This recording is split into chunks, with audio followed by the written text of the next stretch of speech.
My stepmother, Margot de Jong, thought she'd finally outsmarted me. 7 years of silence, and suddenly I wasn't family enough to sit at my own father's will reading. But my dad, Cornelis Vanderholt, was always 10 steps ahead.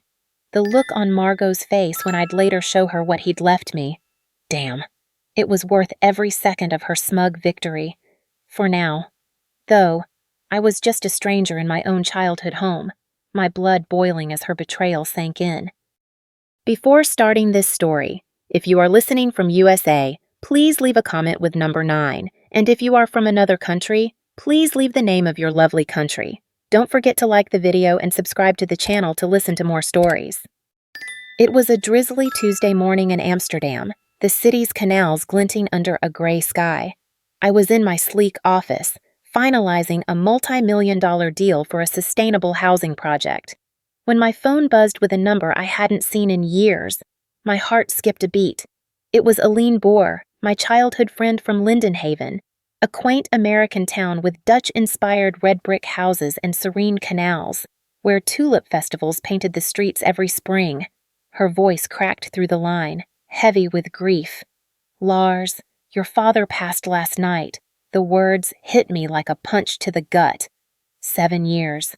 That's how long I'd been gone, building my name in international real estate, far from the town where my dad taught me everything. Now, I was heading back not as the son who'd left, but as a grieving man, raw with loss and fury. The flight to Lindenhaven felt endless, my mind a storm of memories. Dad's laughter as we biked along the Blauwe Canal, his calloused hands pointing out property lines, his dreams of a town where everyone could thrive. I hadn't spoken to him since our blowout fight 7 years ago, when I'd stormed out, vowing to prove myself. Now, he was gone, and I'd never said goodbye.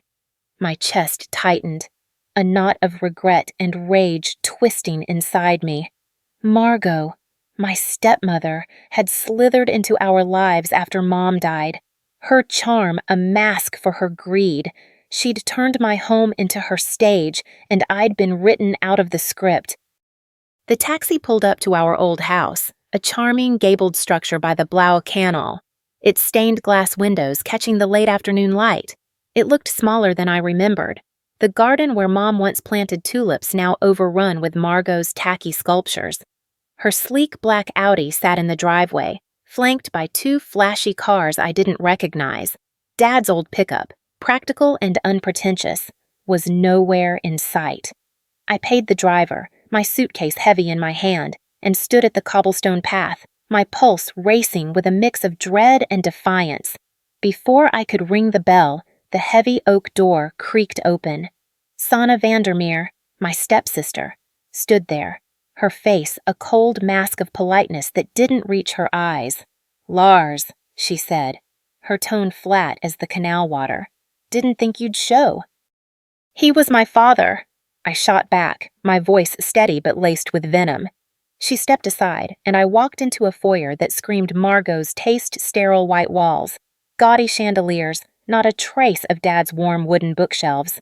My home was gone, erased like I'd been. In the living room, Margot held court on a velvet sofa, surrounded by town locals I barely recognized. Her ash-blonde hair was perfect, her black dress calculated for mourning. When she saw me, her eyes widened for a split second before narrowing into a crocodile tear smile. "Lars, what a shock," she purred, air kissing my cheek. "We tried calling, but your number changed." "Bullshit. My number hadn't changed in years." "I'm here now," I said, my jaw tight, barely holding back the urge to call her out. "When's the funeral?"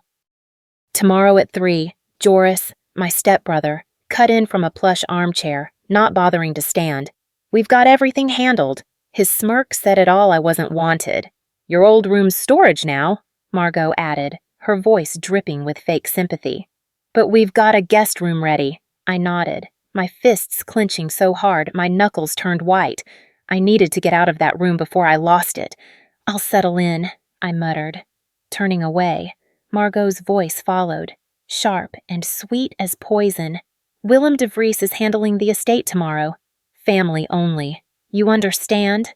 The words landed like a slap. Family only. After everything.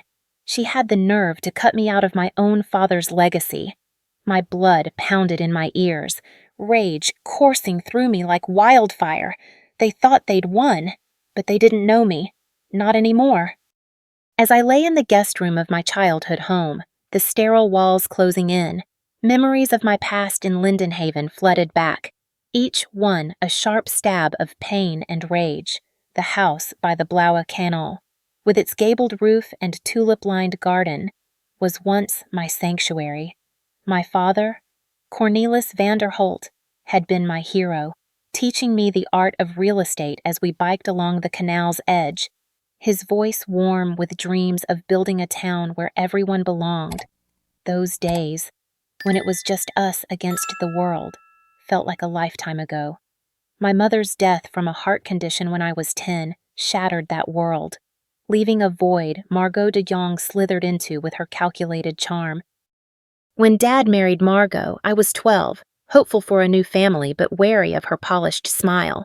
She brought her kids, Sana and Joris, into our home, and slowly, I became an outsider. My seat at the dinner table shifted further from Dad's. Our weekend property tours, where he'd sketch out plans for Lindenhaven's future, were canceled for Sana's art classes or Joris's soccer matches. Margot redecorated the house, stripping away Mom's cozy touches, her wooden bookshelves, her embroidered cushions replacing them with cold glass and chrome. "We're a family now, Lars," Dad would say when I protested, his eyes pleading for peace. But Margot's influence grew, her whispers turning him into a stranger. She joined him at business meetings I used to attend, positioning herself as his confidant while I was sidelined. My blood boiled at the memory of her smug glances, as if I were a nuisance she'd soon erase. The final straw came 7 years ago, when I was 25. Dad and I had spent months planning the Blaue Canal project, a vision for affordable housing and community spaces to breathe life into Lindenhaven. Margot swooped in, pushing for luxury condos to line her pockets. "It's about prestige. Cornelis," she'd cooed, her voice dripping with greed. I fought back, my voice shaking with fury. "This isn't what we dreamed of. Dad, you're betraying everything we stand for." He called me naive, said Margot's plan was practical. The argument exploded, years of resentment pouring out.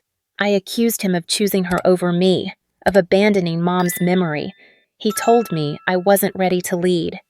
That night, I packed my bags and flew to Amsterdam, vowing to build my own legacy. My heart pounded with rage and hurt as I left, swearing I'd never look back. Now, in the guest room, Aline's words from earlier that day echoed like a gut punch. "Margot kept you from him." "Lars," she'd said, her voice soft but heavy. "She told him you didn't want to talk, intercepted every call you made." My fists clenched, nails digging into my palms. 7 years of silence, and it was her doing. That conniving witch had stolen my father from me, manipulated him while he was sick, and now dared to call me an outsider. My chest burned with a fury so raw I could barely breathe. How had I let her tear us apart? Sleep eluded me that first night in Lindenhaven, the guest room's sterile silence amplifying my restless fury. Margot's venomous words family only echoed in my mind, a cruel reminder of her betrayal. Unable to lie still, I wandered the house, my bare feet silent on the cold hardwood floors. The library, once my father's haven, still held a faint scent of his pipe tobacco, a bittersweet trace of the man I'd lost. I ran my fingers along the oak shelves, searching for comfort in the familiar. My hand paused on a worn copy of The Three Musketeers, Dad's favorite. As I pulled it down, a folded envelope slipped out, landing at my feet. My heart lurched. Scrawled in Dad's unmistakable hand was my name, Lars. I tore it open, my hands trembling. The letter, dated 3 months ago, was brief but shattering. "Lars, if you're reading this, I'm gone." It began, "Margot knows nothing of this. There's a safety deposit box at Zilveren Bank. Number 147. The key is taped behind the tulip fields painting in my office. I made mistakes, son, but I never stopped believing in you. Trust my plan. My breath caught, a surge of grief and hope crashing over me. Dad had a plan. After 7 years of silence, orchestrated by that scheming witch, he'd left me a lifeline. My chest burned with rage at Margot's deceit, but a flicker of determination ignited. What was he hiding? Dad's office was on the second floor, locked since Margot had stripped it bare. I remembered a loose floorboard in the hallway where he'd hidden spare keys as a game when I was a kid, kneeling in the dim light. I pried it up, my pulse racing. The key was there, glinting like a promise. My hands shook as I unlocked the door, the creak sounding deafening in the silent house. The room was a ghost of itself, books gone. Maps vanished, but the tulip fields painting, a vibrant burst of crimson and gold, still hung on the wall. I lifted it carefully, my heart pounding. Taped to the back was a small brass key. I clutched it, my knuckles white, a mix of awe and fury coursing through me. Margot thought she'd erased him, but Dad was still outsmarting her. At dawn, I slipped out, the key burning a hole in my pocket. Silverin Bank, a stately red brick building by Lindenhaven's Central Canal, opened at 8. The clerk, a stern woman with wire-rimmed glasses, led me to the vault. My hands were clammy as I opened box 147. Inside was a leather folder and a USB drive. Back at a quiet cafe, the canal's ripples reflecting my turmoil. I plugged the USB into my laptop. Dad's face appeared, gaunt and pale, a shadow of the robust man I'd known. My throat tightened, tears stinging my eyes. "Lars," he said, his voice weak but resolute. "I'm sorry I let Margot come between us. She's been manipulating me, pushing her kids to take over, but I've protected what matters." He revealed he'd transferred the Blaue Canal project, the central commercial block, and the Canalstraat apartments to me over the past 3 years, through trusts and sales, all legal and hidden from Margot. She plans to sell everything to Bastian Kuiper, he warned. Don't let her destroy our vision. I sat frozen, tears streaming down my face. Dad had never stopped loving me. He'd outmaneuvered Margot, even as she poisoned his final years. My fists clenched, rage blazing hotter than ever.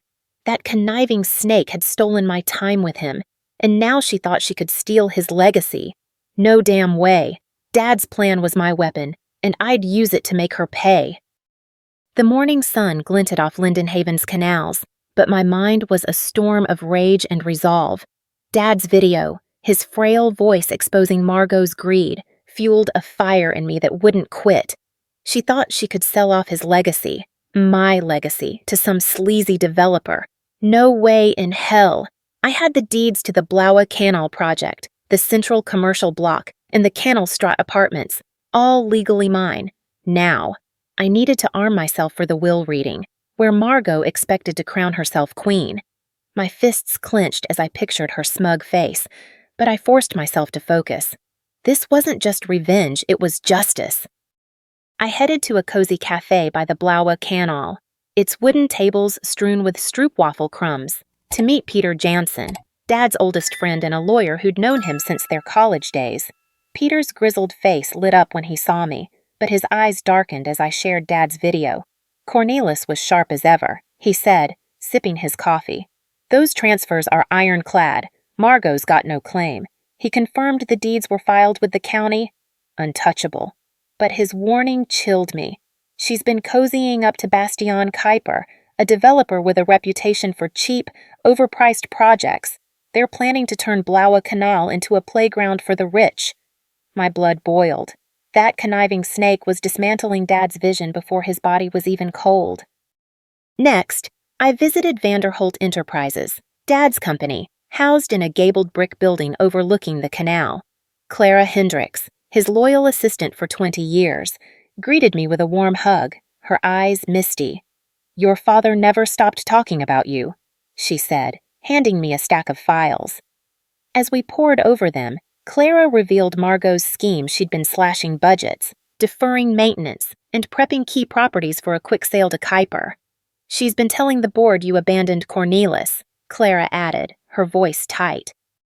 Half the town believes you don't care. My jaw tightened, rage surging like a tidal wave.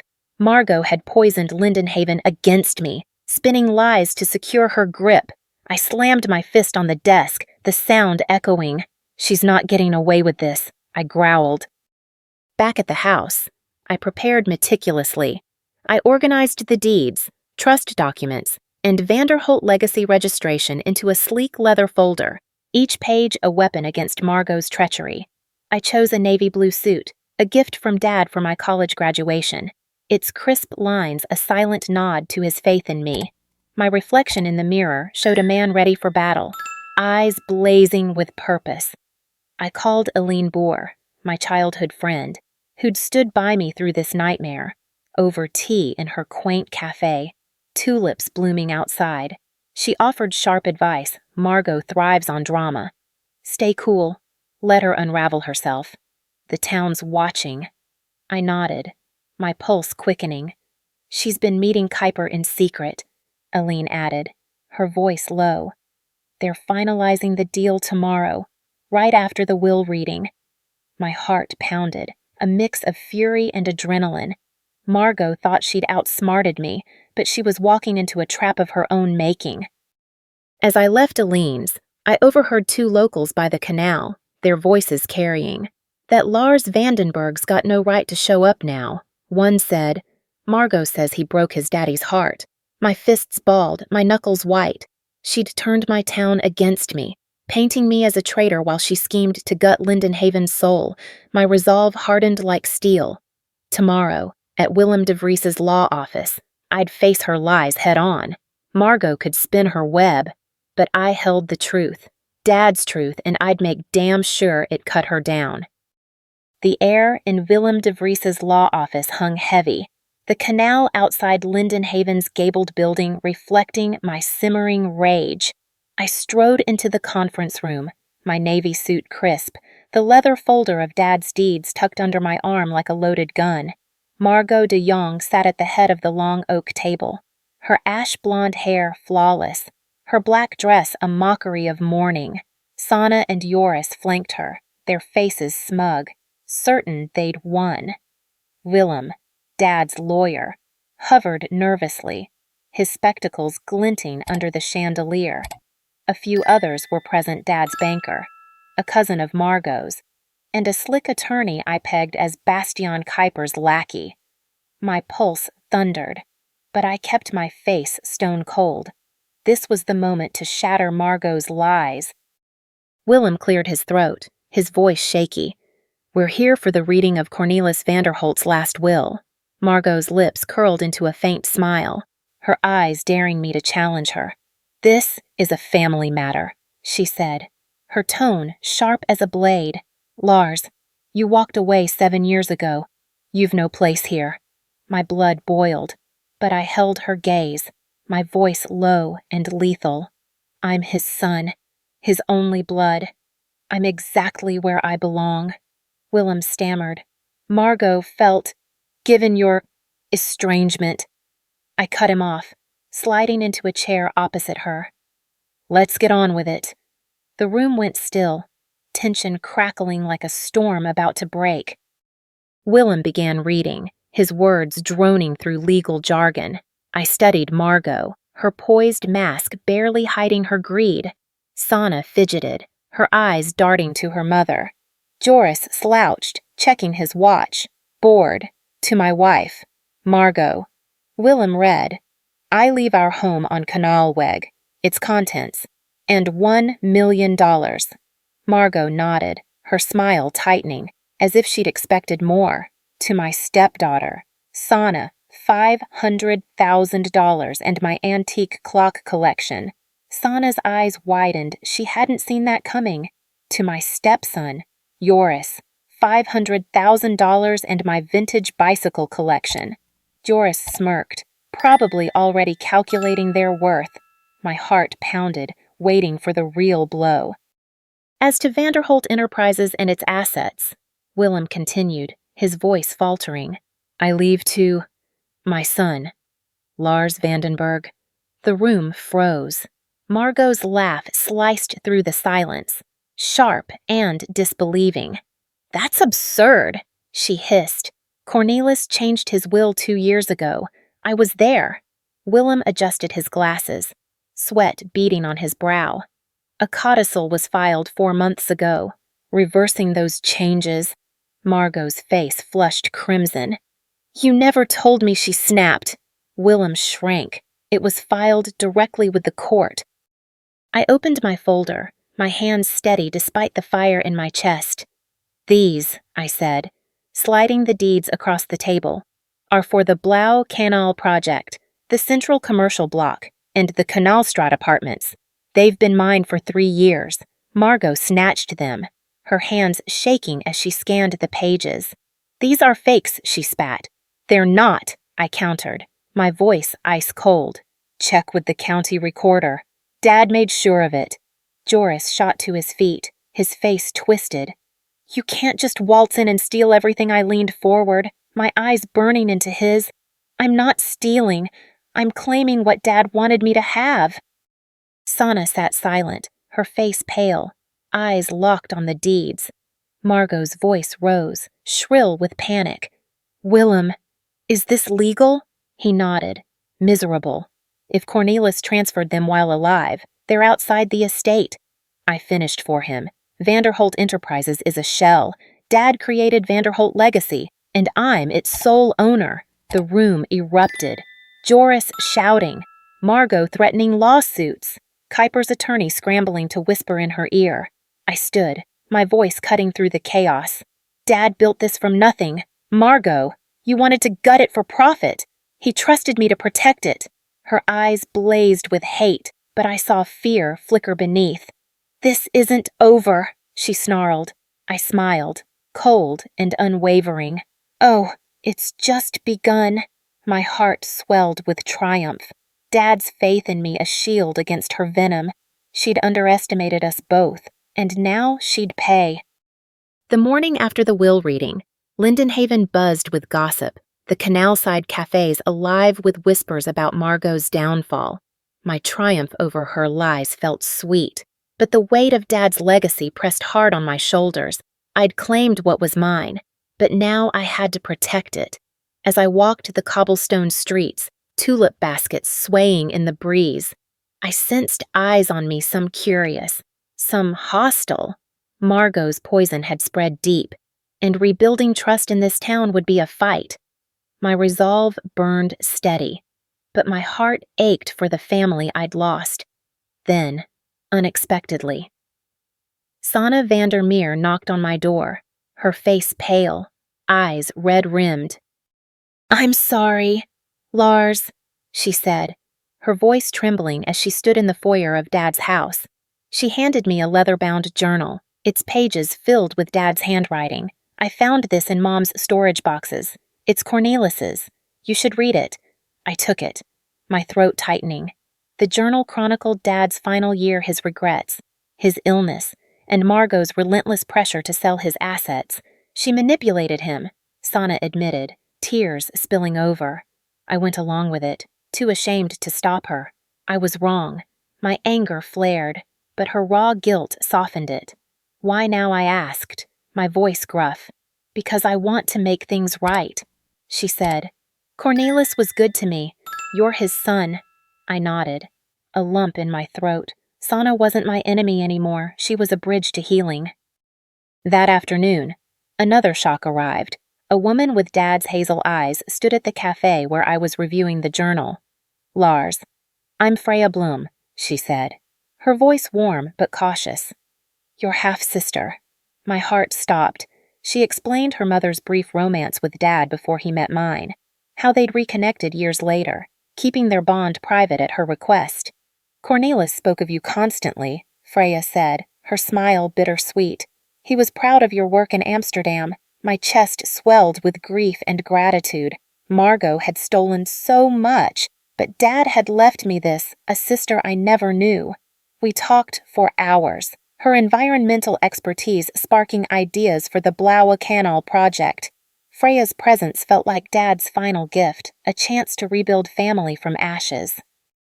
Taking charge of Vanderholt Enterprises was no walk in the park.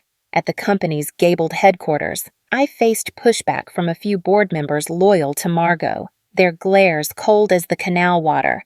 Bastian Kuiper, her developer ally, launched a smear campaign claiming I'd swoop in to exploit Lindenhaven. My fists clenched at his lies, but I stayed focused, working with Clara Hendricks to stabilize finances and rally the staff. "Your father's vision lives in you," Clara said, her faith grounding me. My determination grew, rooted in Dad's trust. Amid the chaos, Aline Boer became my anchor. Over late-night coffees at her cafe, her laughter and sharp wit eased my burdens. One evening, as we strolled along the Blaue Canal, her hand brushed mine, and my heart raced. "You're not alone, Lars," she said, her eyes steady. A spark ignited, a flicker of hope in the storm. I'd been so consumed by rage, I'd forgotten how to feel this alive, connected. Aline was more than a friend now, and I wanted her by my side. The fight wasn't over. Kuiper's threats loomed, and Margot's influence lingered like a shadow. But with Sanna's remorse, Freya's bond, and Aline's strength, I wasn't just fighting for Dad's legacy, I was building a new one, brick by brick, in the town I'd called home. 2 years later, I stood on the completed Blaue Canal project. Lindenhaven's canal sparkling below, affordable homes, a community center, and local shops now thrived where Margot had planned her soulless condos. Dad's vision, etched in brick and glass, was alive. My heart swelled with pride. His legacy no longer a dream, but a reality. Margot had fled to Rotterdam, her schemes in tatters, her venom silenced. I harbored no hate, just relief. She'd lost, and I'd won, not for vengeance but for Lindenhaven. Joris, once my rival, found his calling running a canal-side bistro, his vintage bikes decorating the patio. We weren't close, but we'd forged a wary respect, a nod to Dad's hope for peace. Aline Boer, my rock through the storm, became my fiancée one starlit night by the canal, her laughter sealing our future.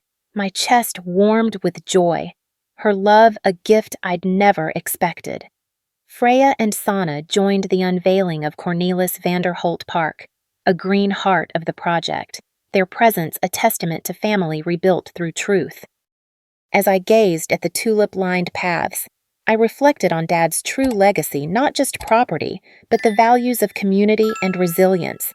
He'd taught me to fight for what matters, to heal through forgiveness. Margot's betrayal had nearly broken me, but it forged me stronger. I turned to the crowd, my voice steady. "This is for Lindenhaven, for all of us." Their cheers echoed, a balm to old wounds.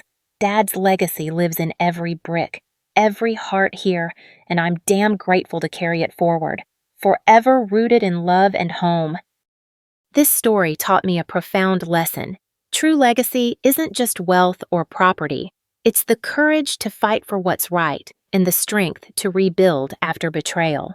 In our lives, we all face moments when trust is shattered, whether by family, friends, or those we hold dear. Like Lars, we can rise above, reclaim our worth, and create something meaningful, rooted in love and community. My father's vision for Lindenhaven reminds us to hold fast to our values, even when others try to tear us down. This story is a work of fiction created for educational and entertainment purposes only. It is not intended to attack or defame any individual, family, or organization. Any resemblance to real persons or events is purely coincidental.